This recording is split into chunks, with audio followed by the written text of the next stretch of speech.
Hello and welcome. I'm Jamie. And I'm Steph. And we are your hosts for the Star Trek Deep Space Nine Parmach cast. Parmach, of course, being the Klingon word for love. Because on this podcast, we believe that love will save the world.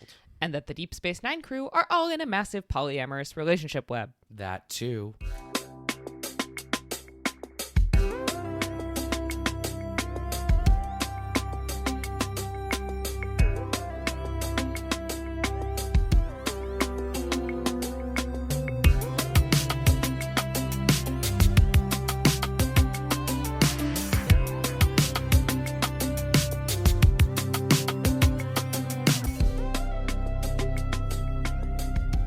Welcome back for yet another exciting installment of the Parmach cast. Woo!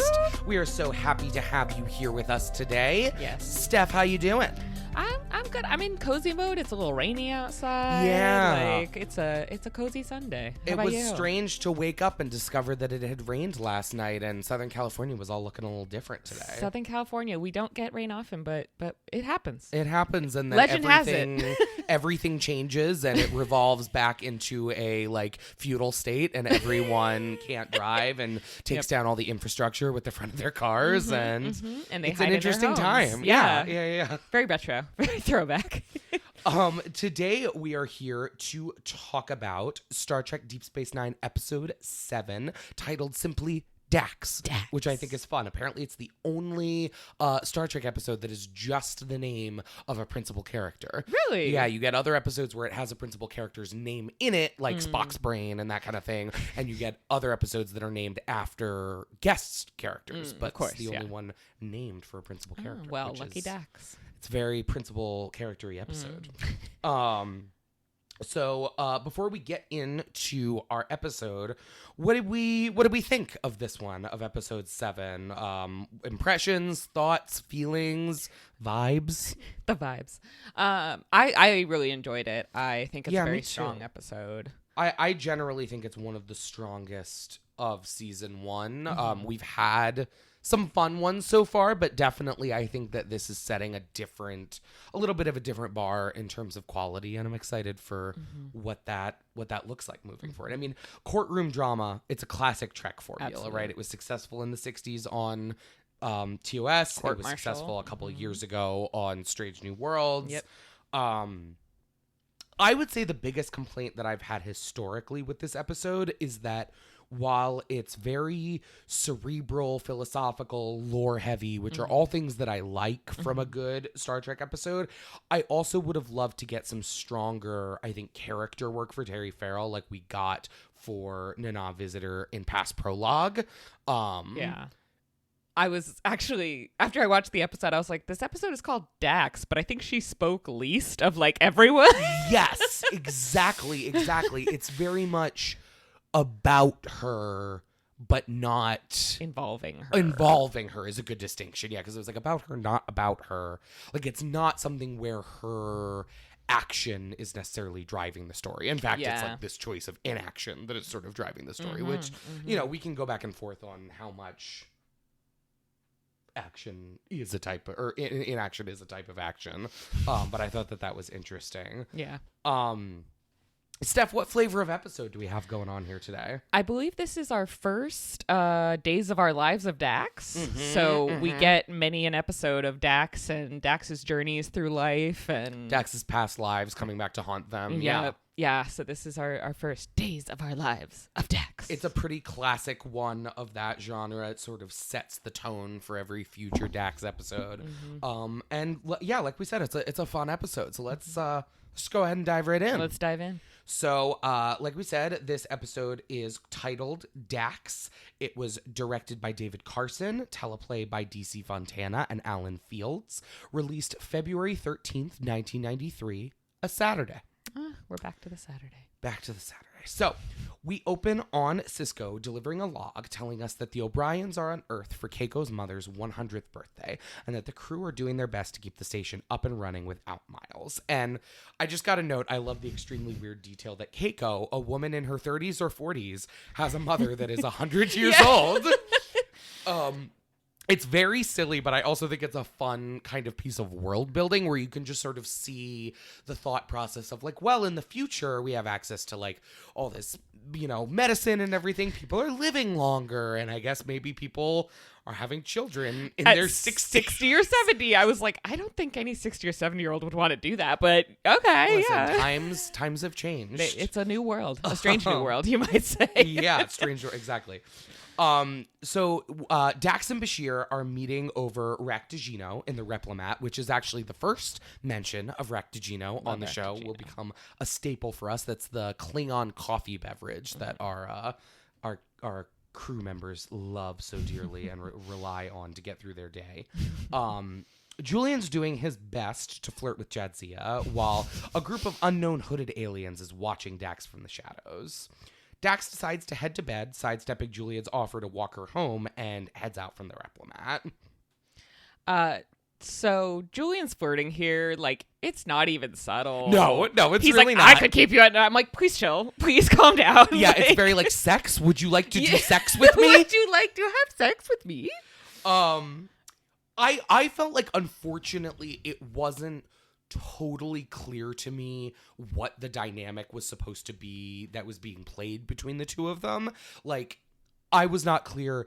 Is she fucking with him? Is she genuinely sort of distracted by their work because she's a science nerd and doesn't notice his terrible flirting? Like, to me, it felt like the actor wasn't super sure what she was playing, and so we're left to not be super clear, which always stands out to me as someone who has done acting. Like, you can tell when somebody's like, I don't really know what's happening here, but I'm going to deliver the line and try and get to the next moment. I will state my dialogue. Yeah. And then I also had when Julian has his, may I escort you to your quarters? I'm just like, you got to hand it to Julian for always shooting his shot, man. He's like, oh, you're going home where sex happens? I would like to join you.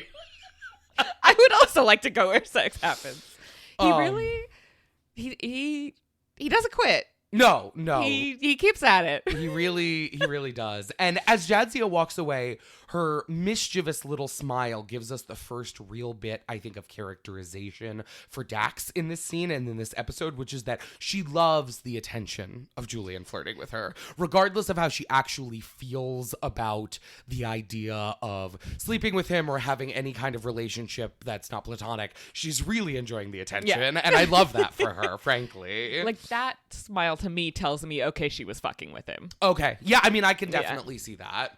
As sort of like a reveal of that. Yeah, like, that works for sure. So Jadzia departs and the aliens follow, who were just in like a random nook in the Replimat. It's a hovering nook. We have them strategically placed throughout the station, just in case you need to hover and be ominous. In case you gotta lurk. But anyway, they follow Dax, and as she makes her way down the corridor to her quarters, they confront her and they demand that she confirms whether she is in fact Dax.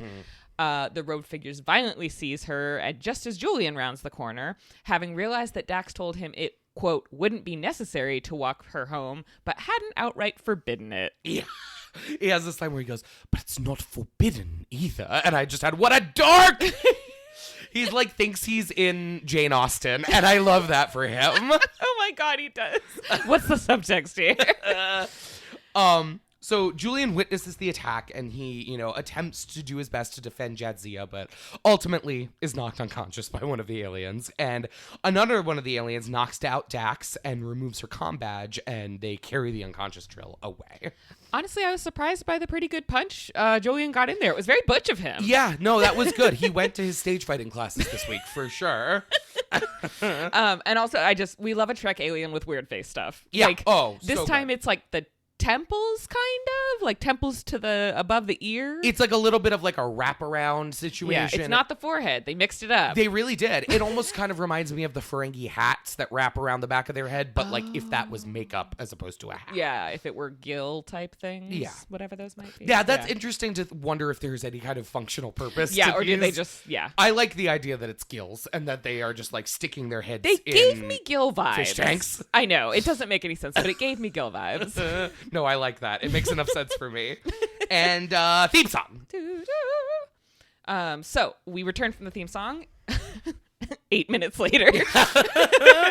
And And Cisco and Kira are investigating an odd residual charge of the graviton generator in ops. Julian regains consciousness and reports the attempted kidnapping. Cisco immediately calls a full station alert, and he's locking down the turbo lifts and the airlocks. Yeah, and I just have to roast Julian on this for a second, because if any of you, like I've mentioned, I work at a school, and I'm one of the folks on radio at school. Like, we all have radios to communicate about like where kids are and what's happening. And if any of you have radios at work, you know that there's always one person that just has to do it as badly as often as possible. And Julian calling in this kidnapping and leading with, there's 3 people and blah, blah, blah, rather than Dax kidnapped, send help, is just the worst person you know on the radio at work. He's really burying the lead there. It was so relatable to me in that moment, and I knew other people would be able to connect with that, so I just had to highlight.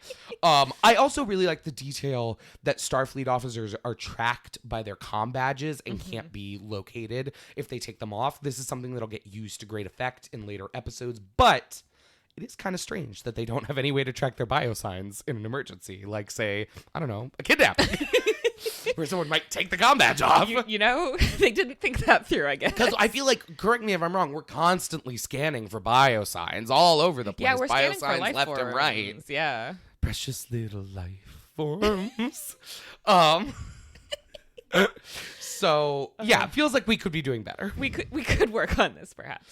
So the kidnappers managed to avoid the station's security tracking grid, and Cisco discovers that they already disabled the tractor beam, causing the residual charge in the graviton generator. I gotta say, we get a nice shot of the lead guy's gloves, and They're I good. love the gloves. They Yeah, look they're good gloves.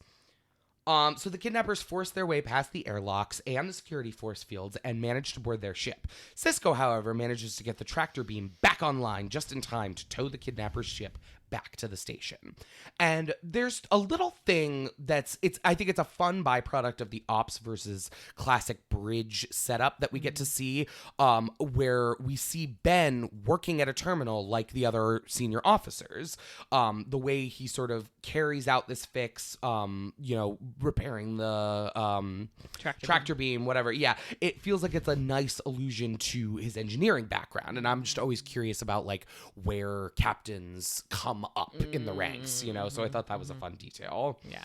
When the kidnappers emerge from the airlock, one of them introduces himself as Ilan Tandro from Klystron 4, and he claims that he has a valid warrant for Dax's arrest on charges of treason and murder. Dun, dun, dun! Of his own father, which seems like a conflict of interest. Ardalan Tandro. But it's an even bigger dun, dun, dun! Not just murder, but murder of my father specifically. I don't think my father, the inventor of toaster strudel, would be very happy to hear that Curzon murdered him. And Ben looks to Dax, and she has a haunted look on her face. Odo has a line here when he's like getting the kidnappers out of the ship. Extremities where I can see them. So fucking good. So I funny. love that. I loved it. So we cut to the security office where Odo and Cisco are looking over the warrant. Odo says that the document alleges that Dax was responsible for the death of General Ardalan Tandro 30 years ago. Realizing that must have been Curzon Dax, Cisco's confused, as the old man never mentioned being on Klystron 4. I also love Ben's line here about Curzon being like a less socially acceptable Trill. And that's kind of why he liked him. Yeah.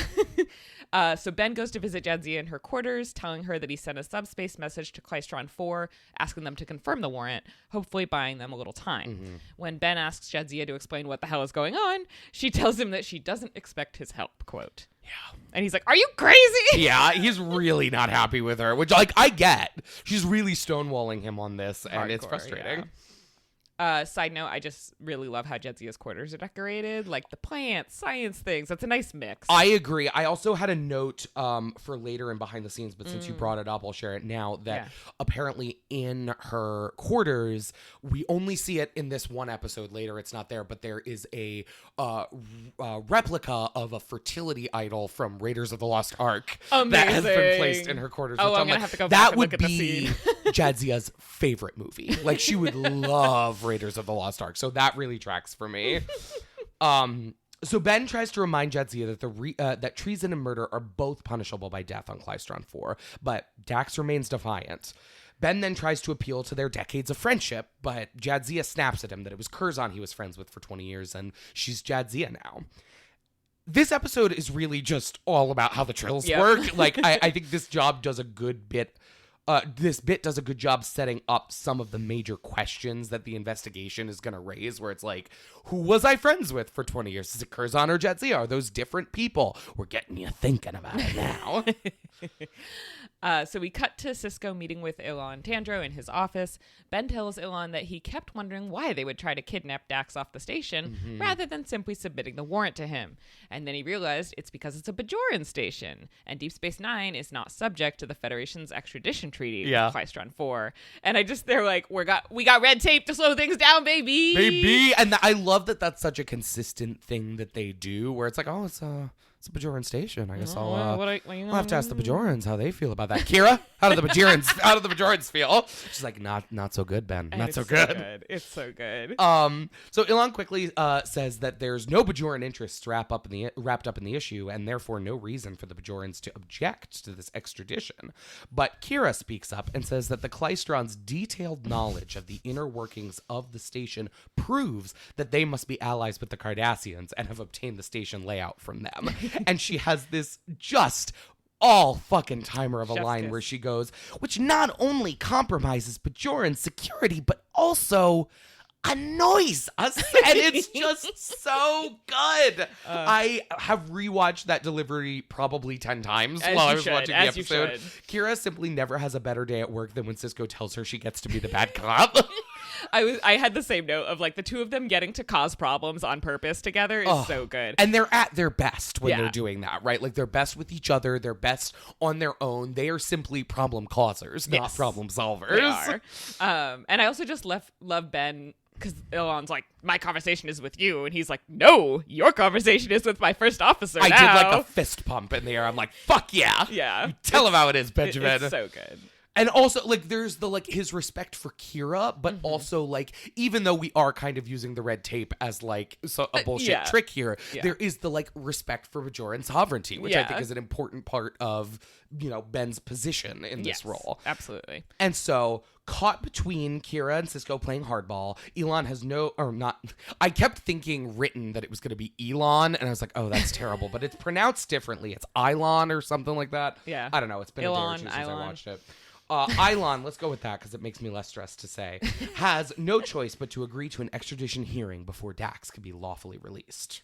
So we cut to Quarks, and Odo is in the middle of blackmailing Quark into lending them the bar to use for the hearing. I assume that with Miles on Earth, the conference room has been accidentally vented into space, and so they need to use the local bar. Okay, I was thinking, I'm like, they really don't have like anywhere else to like do this. So I read a little bit in like the behind the scenes about that. Apparently part of it is they just hadn't built the conference room set yet. There will be a conference room set that gets built in the 3rd season, and then we see it a lot after that, but it just hadn't been built yet. But they were also thinking, okay, Quarks is like a very visually striking locale, and also we've established that the station is pretty fucked up from the Cardassian withdrawal. So maybe that's the idea, that it's not that we don't have any space, it's that it's all like, this is the only space that has been like renovated and is like ready for people, which I see that. Yeah, it's kind of a bullshit excuse, but I think it works. But it makes sense. Like there is a conference room, but it's still like an absolute disaster. Yeah. So I'll take that. And during this blackmail, Odo starts giving Quark shit about how they're going to need to redesign the bar. There's new restrictions, building codes. It's like the Bajoran government has all these building codes, and it's up to me to enforce it. I don't know what I'm going to do if you can't get this place up to code. It very is like blackmail, but also maybe the beginning of a porn, which I love. You have a note, which I want to read, that Odo and Quark are wild for doing their kinky roleplay right out in the open like this. Right out in the open, yeah. In front of Morn? Really? Right in front of my Morn? So before the hearing begins, Sisko complains to Odo that Dax still hasn't told him anything about what's going on, and he tasks Odo with traveling to Klystron 4 to investigate. Now, One thing that I have been surprised by in this rewatch so far is how much I like and how well established I think the Odo and Cisco relationship is in this first season. They aren't like super close besties by any means, which is why I think I tend not to think about it when I'm thinking about like the really successful relationships on this show. But by this point, there's such a profound trust that has been established between the two. Cisco has such a deep respect for Odo's skills as an investigator, and I love when that comes out in story moments like this, where he's like, oh, something like this, something isn't adding up. I need to send my number one goo to go, like, make the math, The number one goo detective. Exactly. So I enjoy that. Yeah. That's a good part. So Odo departs, and in Quarks, the 100-year-old Bajoran arbiter opens the hearing by warning both Ilon and Cisco against wasting her time. I fucking love her. She is a great character. She's like Judge Judy without the regressive politics or sinister aura. She also has a gavel ball, like a heavy like stone ball that she bangs, and it's such a sleigh. I would like one. I also just got to note, I think it's especially funny that they go out of their way to note that she is 100 years old. She's the same age as Keiko's mother. Yeah. I just think that's interesting. I just think it's hilarious. She's like, I have been here for 100 years. Don't waste my fucking time. I don't have time for this shit. Yeah. Ain't got time for this bullshit. So Ilon restates the terms of the warrant, but Ben argues that a warrant for Curzon Dax has no legal bearing on Jadzia, who was not even born yet at the time the crimes were committed. Oh yeah, baby, it's time for philosophical debate. You liked Is Data a Person on TNG? Now try Extra Strength. Are Jadzia and Curzon the same person? More at 11. I love the arbiter being like, it's been 30 years? What took you so long? That's so good. Yeah, she's like, why are you bringing this to me now? And the answer he gives is that all of this was in military files that were sealed until recently, which is like a fun bullshit excuse for why this is coming up now. I also just love that it's like, today's episode is, how does being a Trill work? We're going to interrogate this with Judge Judy. So the arbiter concedes the strength of Cisco's argument, and she basically tasks Ilon with proving that the warrant should still apply to Jadzia. And the point that he makes is sort of all about, well, you know, she wasn't even born. Like, how does this make sense to try her? How can you say for sure that the Dax labeled in that warrant is the Dax standing in front of you? And the arbiter has this great line where she says, it would have been easier on me, Commander, had you not raised that particular point. Because it's like, yeah, that's... She's a smart cookie. She knows that's the problem here. She was hoping someone wouldn't bring it up so she could go get lunch. And she also has, you will convince me, please, that the person named in your warrant is the person standing here now. And her delivery on that is just killer. On the please, I was cackling. Every line is excellent. So Ben looks rather pleased with himself, but a very solemn-looking Jadzia refuses to meet his eye. Yeah. So we cut to Ben holding a meeting in his office with Julian and Kira, and he's ordering them to get to work to compile medical evidence and judicial precedents that could be used to argue that Jadzia and Curzon are different people. Gets his army of little bitches together. He gets the legal team together. Yeah. And he tells I think Julian asks, like, well, Commander, what if no such evidence exists? And he just says, assume there is, then find it, which I love. And I think there's also... when he's asking Kira specifically to look for legal precedents, she has a great just sort of summary of like what the situation is that they're looking at, where she says, all right, so, you know, what we're looking for is anything along the lines of, is a Trill responsible for the conduct, the actions of its antecedent selves? And it's like, yeah, that's the question. That's what we're going off of. I also love that then she's like, well, what if I find the answer to that question is yes? And Ben's like, well, that answer is wrong. That is the wrong answer. So jot that down. I also love after how he gives them such firm pushback that he's not interested in the truth. He's just interested in what supports their argument. Cisco then also tells them, oh, I actually do need to see any wrong answers that you find so I know what I'm up against. Like, that's good captaining. That's good lawyering. It's, you know, he knows what he's doing. I think it's just interesting to note. This is like one of those things where if as you're watching the episode, I don't think anyone is going to have this thought probably, but after having finished it, looking back, it is a little, in the entire history of this joined species, there's no legal precedent about this. Like, we're deciding this now for the first time on Ever. Deep Space Nine, really? But, you know, whatever. We wouldn't have an episode if we... Exactly. Yeah. And I think that there's like, there's room for headcanon there, which we'll get into more of the material that sort of supports that headcanon down the line, but about like Trill crimes off planet being very uncommon for a reason. And that sort of being like, maybe we haven't had to confront this, at least in like interstellar this law, context. you know? Yeah. So Odo calls from Klystron 4, zooms in, where he reports that the general's murder apparently motivated his troops to go out and win their civil war. And so the martyred general and Curzon were fast friends, big buddies. Odo heads to question the widow of the general, Anina Tandro, who tells him that Curzon was not responsible for her husband's death. Anina Tandro, played by Fionnuala Flanagan, who played Data's mom on Next Generation, and also a Vulcan ambassador, Valar, on Enterprise. She's great. We love a recurring actor on Trek. Especially she is an excellent. Irish one. Always. I love when Ben's like, thanks for the confidence. Like, everyone is so sassy in this episode. They really are. The tensions are high. And so Anina reveals that the charges against Curzon are basically based on the fact that during the Civil War, a coded message from within the general's own headquarters informed the rebels of his location, allowing him to be kidnapped. And of all the people who knew the general's location, which was a very small list, Curzon's was the only one without an alibi. And Fionnuala Flanagan has a great line here where she sort of says to Odo, that can't possibly be enough to convict him, can it? And I just think it's such a phenomenal delivery. She tells us so much with how she says this line about the secrets that have become tied up in all of this. And we will learn later what those secrets are, but just she has sort of been banking on, you know, there's not enough for anyone to have any consequences about this. You know, it's just a tragedy. And now she's on a collision course with something she thought she had put to bed. And she just plays it so well. I think she does an amazing job in this episode.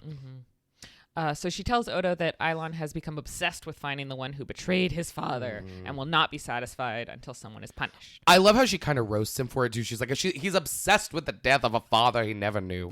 Yeah, like, right? I'm like, damn, girl. Like, that's your son. Pathetic little loser. He didn't even know him. Fucking loser. It's like, well, it is his dad. Like, all right, whatever. Maybe he has a little trauma,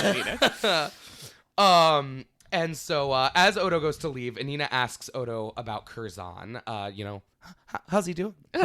So nonchalant. Just the curious. most How's nonchalant. Curzon? And Odo tells her that Curzon's gone and that the Dax that her son is trying to extradite is Jadzia Dax, a 28-year-old woman.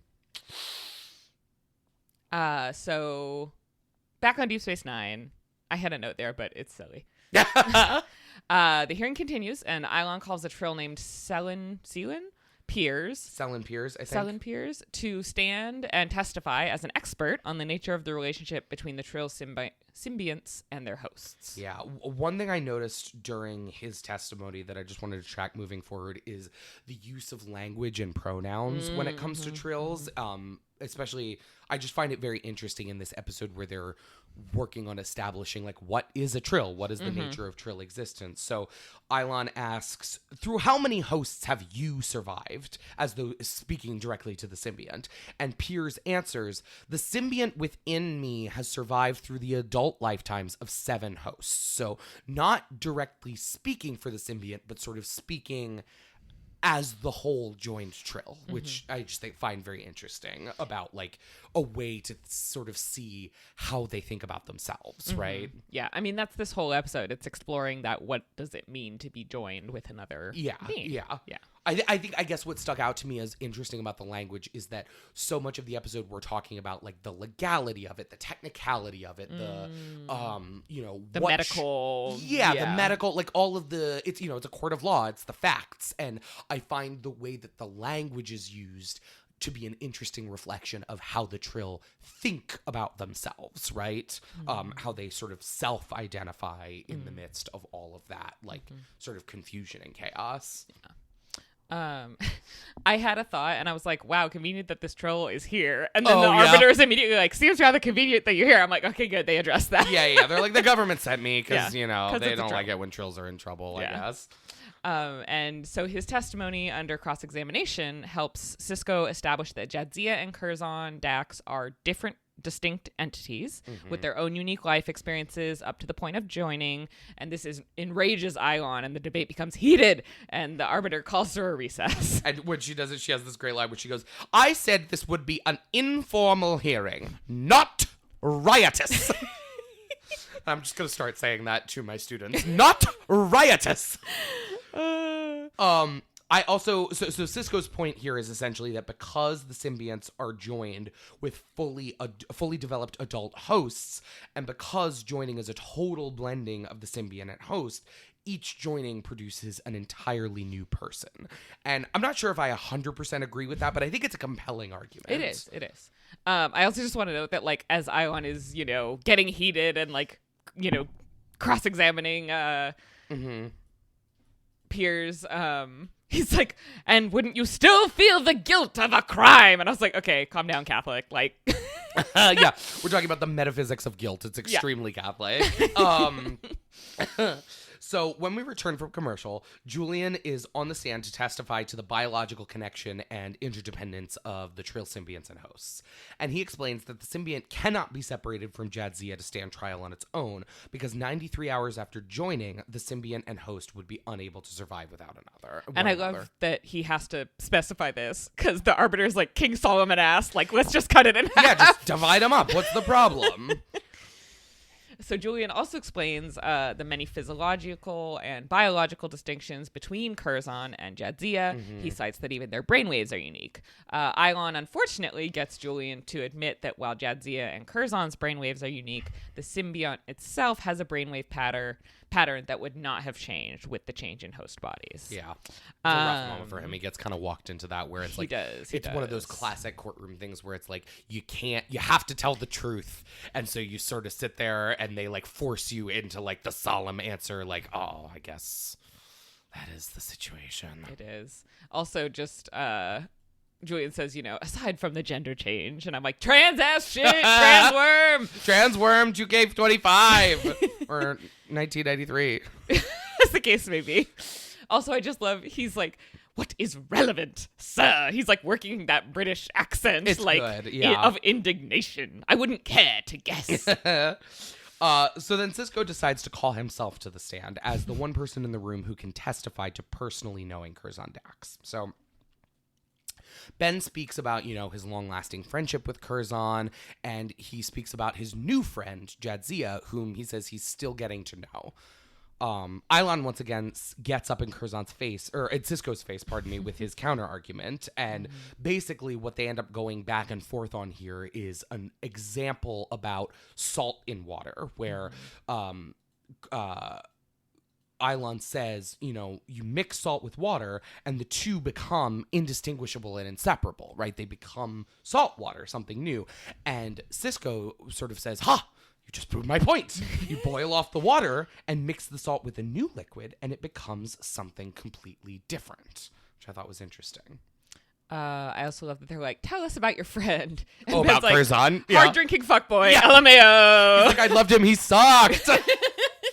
I can't, like, it could not be more different from this girl who, like, does her homework. Nerd. Fucking nerd. I also love that Ben comes out from behind their little, like, improvised witness stand to, like, get in Ilon's face in return. He's like, no, I'm We're not coming doing around. this. Yeah. We're getting in each other's faces again. So the arbiter is once again like, could you not? And announces another recess. Yeah, she's bored with this. And then after that recess, Dax must take the stand. Dun, dun, dun! That was kind of Gilbert Godfrey a little bit in the back of the throat there. This is a total side note because a crewman comes up and is like, sir, to Kira. And every time they call Kira sir, I gain 10 years on my feeds life. back into, like, the flower from Rapunzel, or from Tangled. It is.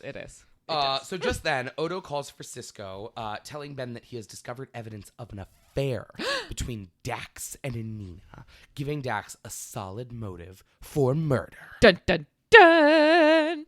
I just see you have written, the wife! The wife! I called it. So Odo goes back to the wife, Anina, who admits the affair.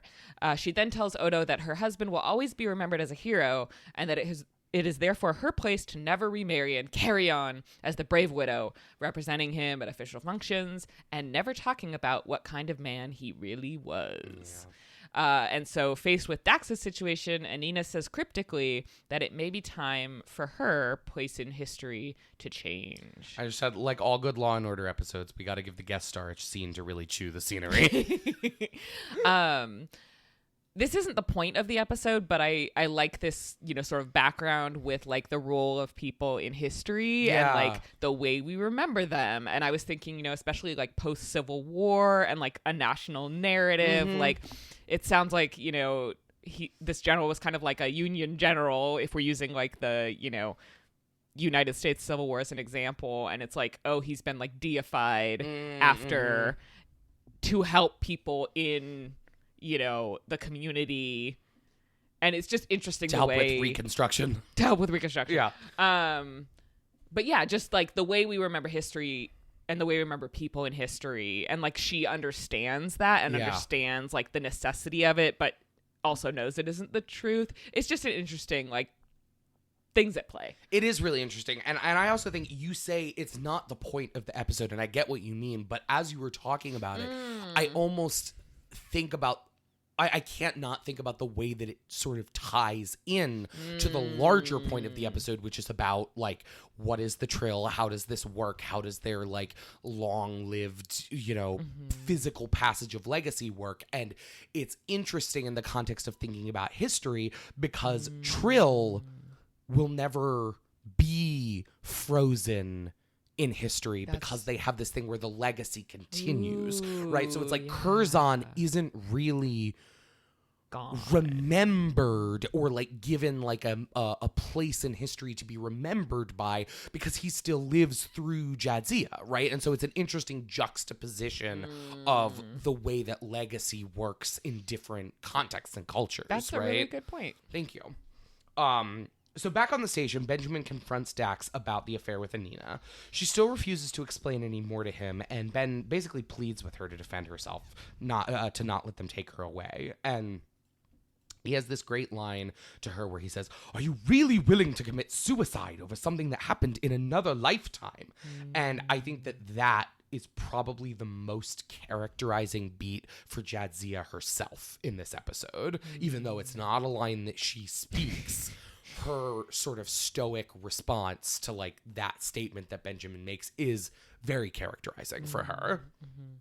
And she tells him that she still feels shame over Curzon's indiscretion, but also that she knows he genuinely loved Anina for whatever that's worth. Yeah, and she has this line in that chunk that I think is really, really interesting. Of all of the times that I've watched this episode, I think I only really latched onto its potential implications during this watch, which is that when one of my kind stumbles, it's a mistake that's there forever.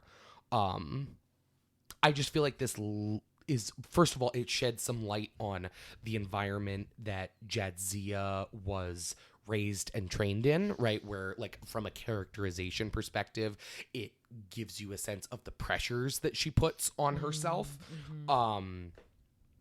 But it's also an interesting underscore for the issue of the episode, because Curzon's mistake here could have stained the legacy of Dax forever. There is really a permanence to the consequences of Joined Trill behavior in a way that there isn't. And for a society that values above all else the symbionts going out into the world and getting to get new experiences, accumulate new experiences, the ultimate sin would be for the crime of one host to then prevent that symbiont from going on and being able to live subsequent lifetimes, right? And so I find that really interesting, and I also think it ties back into what we were just talking about legacy in an interesting way, right? Where it's like the Trill's legacy is not the memory of them, it is their next host.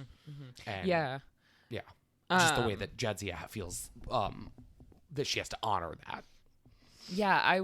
This actually gets talked about in the next scene, but like I was taking notes of like, that's a pretty intense burden for a Trill to take on, like not knowing what you're joining to in a lot of ways. Like, you don't know all the secrets of the, previous hosts of the symbiont themselves. Right. And, why would you do that? And I was like, well, it expands your own life and it ensures a legacy. It ensures a memory of you that is literally like preserved.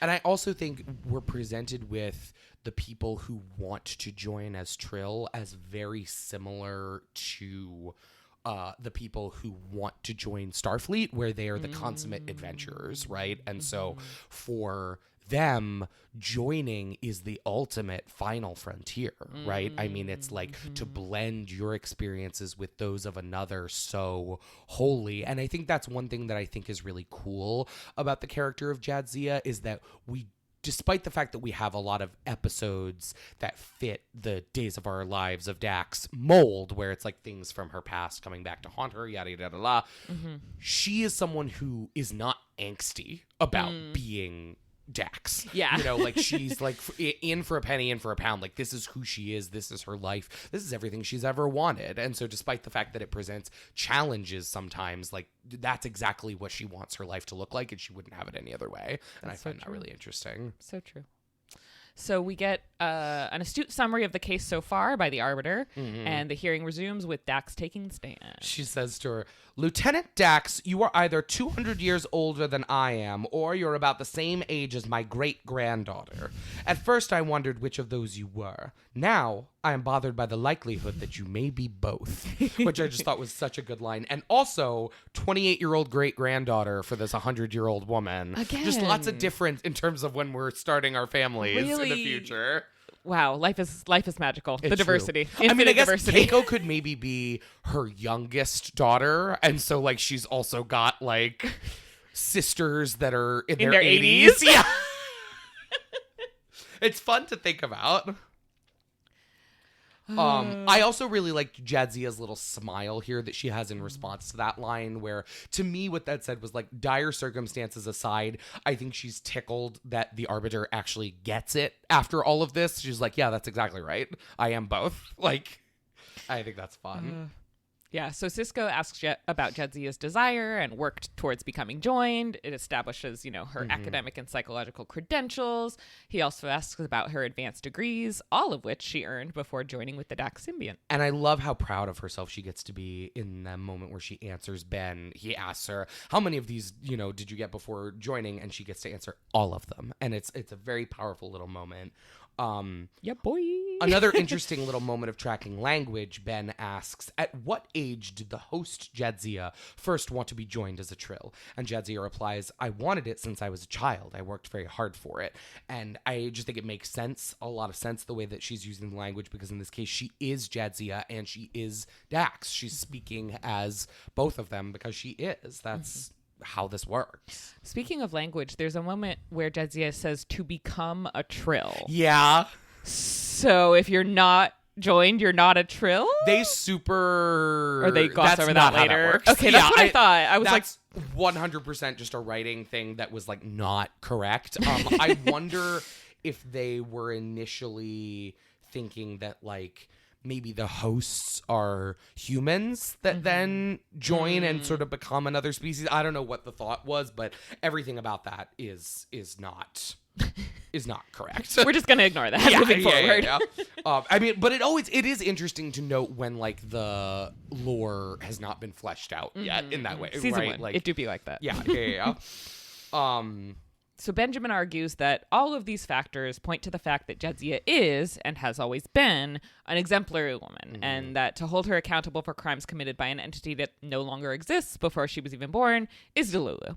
Completely. Ilon counters by asking Jadzia whether, as a host candidate, she fully understood the responsibilities she would assume upon becoming joined, and the consequences, and Jadzia answers yes. Yeah, this is a really interesting moment to me, because if it weren't for what's about to happen, I kind of think he got her here, legally speaking. Like, she accepted that she might one day have to accept the consequence for a choice she didn't make when she chose to join with Dax and become part of that legacy. It's a really strong argument. Yeah, he's got a point. Yeah. But just then the doors open and Anina enters with Odo in tow. It's very dramatic. And Anina tells the crowd that the hearing is unnecessary and that the charges against Curzon are false. She states that Curzon, that while Curzon is accused of sending a transmission to the rebels and betraying the general, at the time the transmission was sent, she and Curzon were in bed together. Gasp. And the arbiter just says, Mr. Tandro, you will want to re-examine your extradition request. And I love how she does that. It's so good. Also, I just love when Anina comes in, the arbiter's like, and you are? And it's very like, Anina, like, can I speak 110 to another? Like 100%. And the arbiter's like, I'm an 11, but continue. I feel like they're probably also both members of the Year 100 Club. But yeah, and the arbiter's like, thank God, I'm done. I'm going back to Bajor. Goodbye. Yeah, I didn't want to be here for this. I'm going to go have my dinner. Thank you. So the arbiter adjourns the hearing, and Eilon recoils from his mother's attempted embrace. We got to the promenade, where Anina and Jadzia walk together. Anina thanks Jadzia for protecting her, and Jadzia tells her that the part of her that was Curzon wanted to protect both her and the reputation of his old friend, the general. Anina supposes that the truth will remain unknown forever, that it was General Tandro himself who sent the coded message, attempting to betray his own people, and that the rebels killed him for the favor. Yeah. I think this is a great reveal. I think that's really reveal. well done. I like that we save that for the end, and it's just a little like, oh yeah, when like really that's like the crime. Yeah. You know? I just have a note here. Terry Farrell is so tall. Terry Farrell is so hot also. So hot. I had that as another note, but I couldn't fit it in. That's fine. Because she was too tall. There She was room. too tall. But like you kind of forget, and then you see her next to someone. Walking you're next like, to this oh, little holy lady. shit. Yeah. And as they go ahead. As they part ways, Anina asks Jadzia for one final favor: to live, Jadzia Dax, live a long, fresh, and wonderful life. I feel like basically what she's telling her here is that the last 45 minutes of metaphysical debate about what a joined trill is or is not is totally meaningless, and she just needs to live her life as Jadzia Dax. I mean, true of a lot of philosophy. I also love how Jadzia sort of like touches her cheek where Anina touched her. It's very gay. Oh, it's so gay. And I just love how Terry Farrell plays Jadzia as deeply in love with this woman. As she Because like should. that's correct. That's As she exactly should. right. Yep, that gay. And after that beautiful lesbian moment, roll credits. Roll credits. Wow, what an episode. What did you think? Let's get into our final analysis. Overall impressions, what worked, what didn't work. Yes. What'd you think? This episode's really strong. Good pacing. It's a solid story. Like we said, we love a courtroom drama. I'm a slut for a procedural, so I always love that. And great character interaction. Like we get, classic sort of Odo and Quark. We get the Odo and Ben. Yeah. We get Kira and Ben. Like lots of good little like pairs. Yeah, even though it's not necessarily what the episode is about, we Yeah. get a lot of the great things of DS9 firing on all cylinders in this episode. I agree. And I love that we get a, what's the deal with the trill anyway episode. So it's not just like a bunch of exposition being shouted. I at love us. a lore drop episode. Yeah. That's always good. Yeah, I agree. I generally think that this is a standout episode of season 1. The stakes are super clear and well done. The bits of lore and world building about the trill are really fun and satisfying. Historically, as I sort of mentioned at the top, my one complaint with this episode is that unlike the previous, Kira or Miles focused episodes, this Dax focused episode doesn't actually dig a whole ton into Jadzia as a character and is more about the symbiont lore, it's the trill lore. So that was always sort of my hang up, and I still agree with that. I stand by that, but especially as compared to, Kira focused episodes like Past Prologue, which are such great character studies. But I do think that there actually is some quality Jadzia Dax character stuff established in this episode. It's just a little bit more below the surface, and you kind of have to dig for it a little more.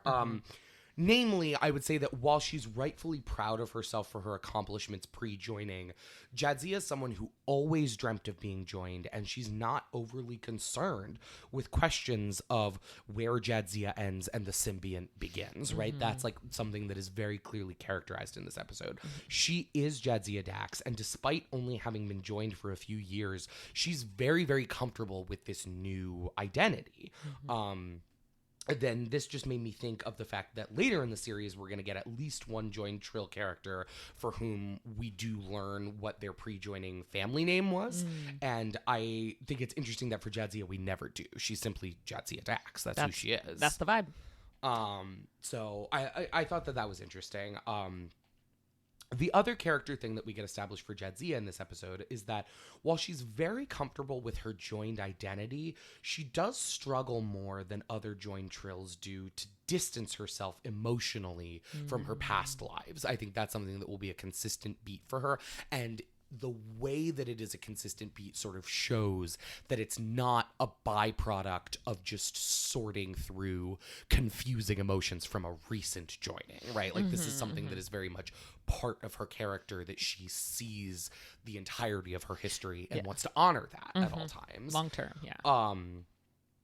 The fact that she still has such deep feelings for Anina will pay dividends in future episodes and future seasons, and we'll get into that some more in our Orb of Prophecy section. Yeah. As you said, love a courtroom episode. It's always a good structure for Trek, using the legal system to explore philosophical questions raised by the zany sort of sci-fi nature of things. And I love how this episode really felt like it was a thesis defense for the lore of the Trill, right? Sort of like picking at it and trying to understand it and trying to like say, does this make sense? Is there something that is consistent under here? Also, it's so funny that we keep calling it like a courtroom drama, because multiple times they're like, this is a hearing, it's not a trial. Yeah. I feel like they're just like trying to manifest that against the increasing ebb that like this is a trial. Yeah. Ultimately, I do think it's really interesting that with Anina's arrival and providing of Curzon's alibi, the legal question of a joined trill's responsibility for crimes of a past host, it never gets settled. Nope. And I'm honestly kind of glad that we leave things on a less than definitive note, because it feels like it makes for a better story. Yeah. And it feels like what differentiates what was a really fun story here from what could have felt like just a slop drop. Like just like, oh, here is me like having the characters read the Wikipedia article about trills to you, Yeah. where it's like we're making it more about what drives the narrative tension than anything else. And that's always better for you when you're doing a story. Yeah. And I really like that it leaves it open for further discussion, and also kind of like Anina says, like, it doesn't matter in the end. You are here. Yeah. And you need to live your life. And I mean, obviously we care about crimes and justice, but Yeah.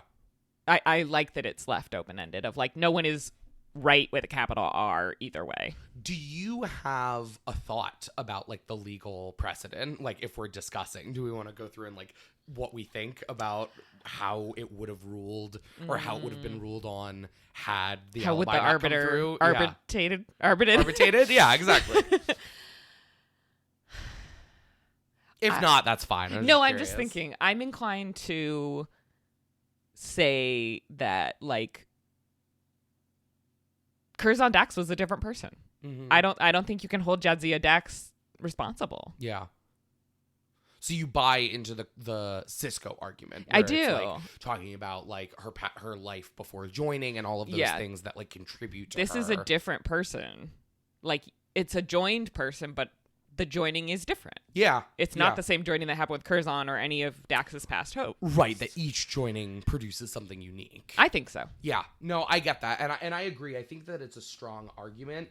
I unfortunately think, at least from this watch through, I came down on the other side Really? where it's not that I don't agree with you about those metaphysical parts. Like I think that's absolutely established to be clearly true in this episode, that Jadzia is a distinct person from Curzon, who is a distinct person from the last host, who are all distinct people from themselves pre-joining or from the symbiont without, all of that. But what sort of sticks with me is that the pre-joining host is an adult and is deliberately an adult. Like the reason they say in the episode, the reason that they don't join them with children or younger is because the adult needs to be able to make the decision about whether joining is right for them. Yeah. And I think that the implication here is that a part of that choice is that you are willing to accept that you may be held accountable for choices made by previous hosts. Yeah. And ultimately, what I think is very interesting about this episode is that it feels like the idea that Jadzia is not responsible for Curzon's actions in this case, or could not be held legally accountable, whatever, is a very non-Trill perspective on it. And that from a Trill perspective, it's pretty cut and dry, like, at least from the way that Jadzia's acting, like, yeah, I bear some culpability here. And so while I don't necessarily think that I think it's just for Jadzia to be executed for this crime that, like, say Curzon did commit the crime. Yeah.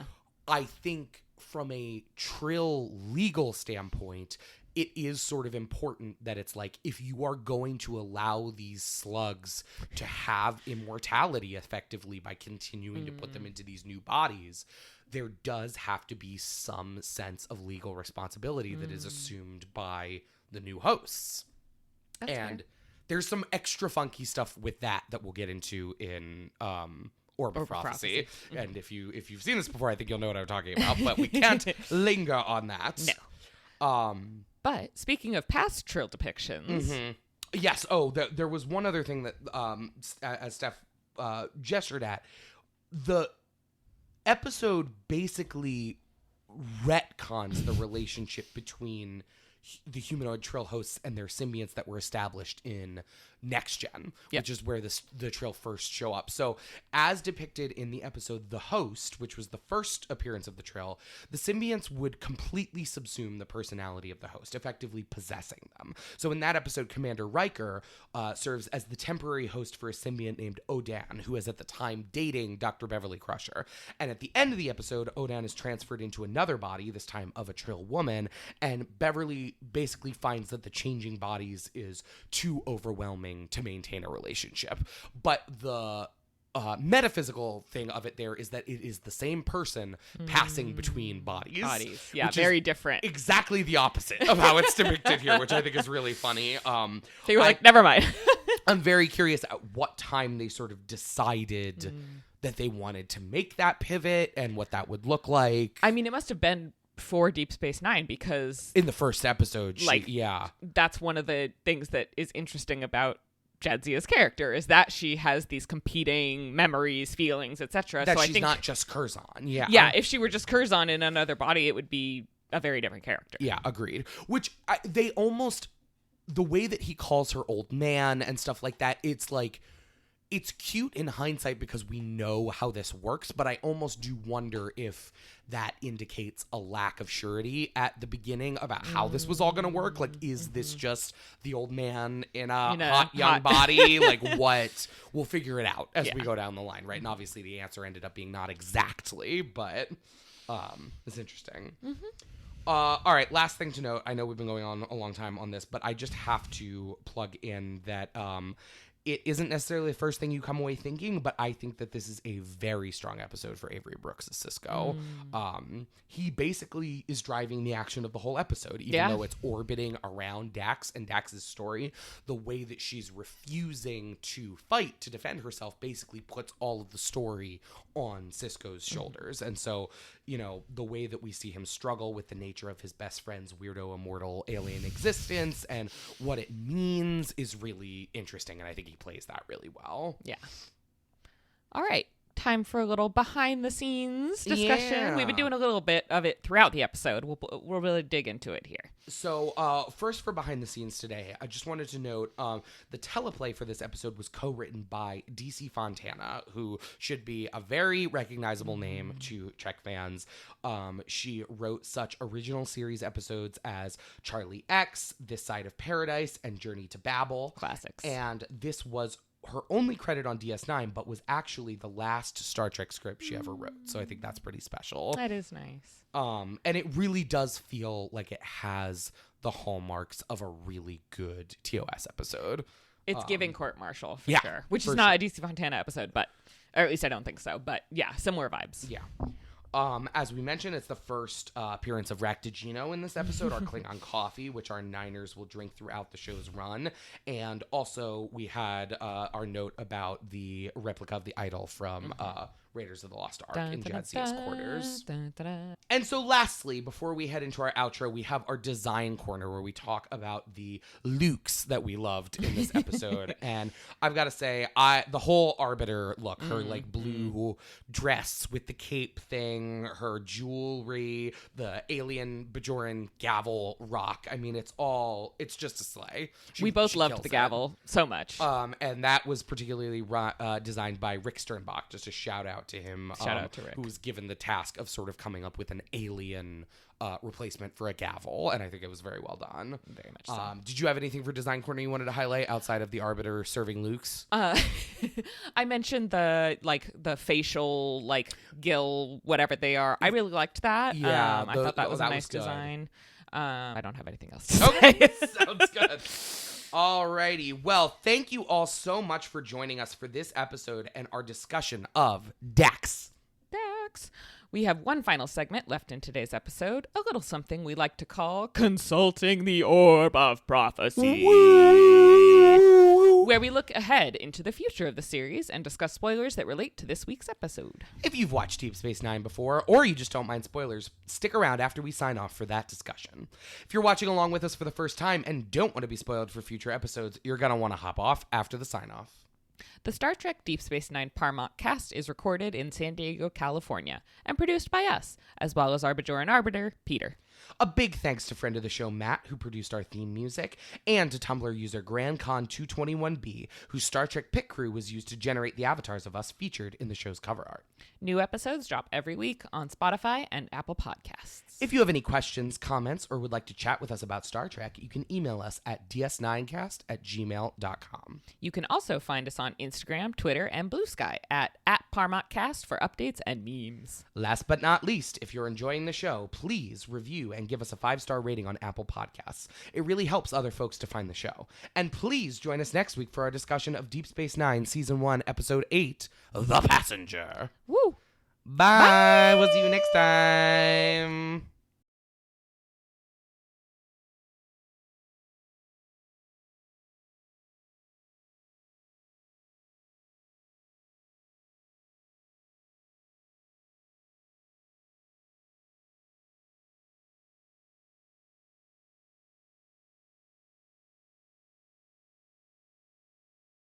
Hello and welcome to Consulting the Orb of Prophecy. Prophecy, a little prophecy. segment where we look ahead into the future and talk about spoilers. We step out of our linear time and say, what's going on here? And what's going on here is that the episode where Jadzia goes to kill the albino is literally the same shit again.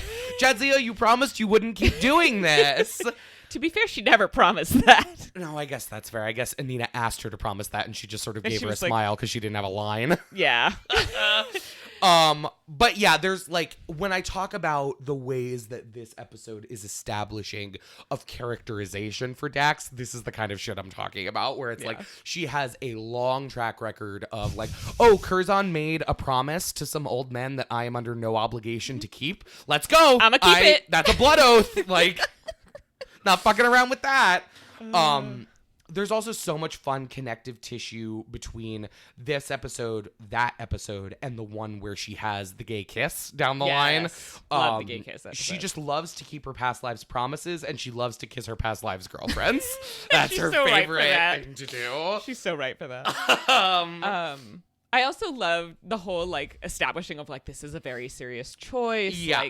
You have to train and blah, blah, blah. And then Ezra, it's well, you're the only show on the ship. We got to keep this thing alive. In it goes. Yeah. So if for some reason you're listening to this and you haven't watched the rest of Deep Space Nine already, Dax, unfortunately comes down with a terrible contract negotiation related illness and dies in season 6, and we get Ezri Dax in season 7, who is a very different character and is much more of what you might expect of the I'm struggling to deal with all these emotions and memories, and it really highlights the degree to which that is not who Jadzia is, and that is not her experience of joining and all of that. I love Ezri. A lot of people have issues with Ezri, which I understand because I think it comes from a place of loving Jadzia and just being mad at her being killed off. Which but is it's fair. like, But yeah, I love Ezri. You should yeah. go to Rick Berman's house and cause problems for Yes. him if you're mad about that. Don't cause problems for Ezri or Yeah, Nicole Ezri- DeBoer, who played her, who is Ezri great. is innocent in this situation. But yes, Ezri's the person who I was referencing where we meet her family. We learn she was once called Ezri Tegan. All of this stuff. There is a lot of connective tissue between Ezri and her past in a way that Jadzia is like, yeah, my past is when I was an old man who drank too much. Like, what are you talking about? And I think part of that could be like, I could really see young Jadzia, whatever her name used to be, as like an AP kid. Like, she just like didn't go out. She studied a lot. She test piloted shuttles, like that kind of thing. There might just not have been a ton in her life to go back to. I don't know. But it really does serve to like highlight who Jadzia is and what an interesting character she is as a mix of all of these different things, right? Yeah, for sure. I have one last thing, but anything else you wanted to get into before? Okay. So my last thing for Orb of Prophecy, which is the thing I forgot to write down, and I told you I forgot to write it down, But and you I was hoping I would remembered. remember it, is, so this episode is all about crimes committed by Trill and whether Trill hosts are responsible for those crimes. Later, we will get an episode where it turns out that there was a secret missing Dax host that was a murderer. I forgot about that. Yeah. Oh shit, that's so right. there's two episodes actually about Duran. There's a Jadzia episode about Duran, and then there's an Ezri episode about Duran. Oh my god, that's right. But Also, interesting that serial killer. nothing from this episode comes up in that. Like, there's never Yeah. an attempt to hold Jadzia accountable for Duran's murders. There's no like, and these are like confirmed crimes. This was like confirmed. maybe Curzon Like, did a crime of passion, like killed this person on purpose, kind of crime. I think probably it's because those episodes are more focusing on like the government cover-up element of it. And so it's like, yeah, they wouldn't want to hold later hosts accountable without it being revealed that they were responsible for making a bad host choice, that they chose someone who was fundamentally not suited for joining. But it is interesting, right, that never really comes up. And I don't think Jadzia ever talks about having any guilt or anything like that about the murders that Duran committed. It's very like Duran was this bad person that corrupted the symbiont, and that was only him. And that's just not how it works in this episode. I mean, or any of the future ones really. So I'm really.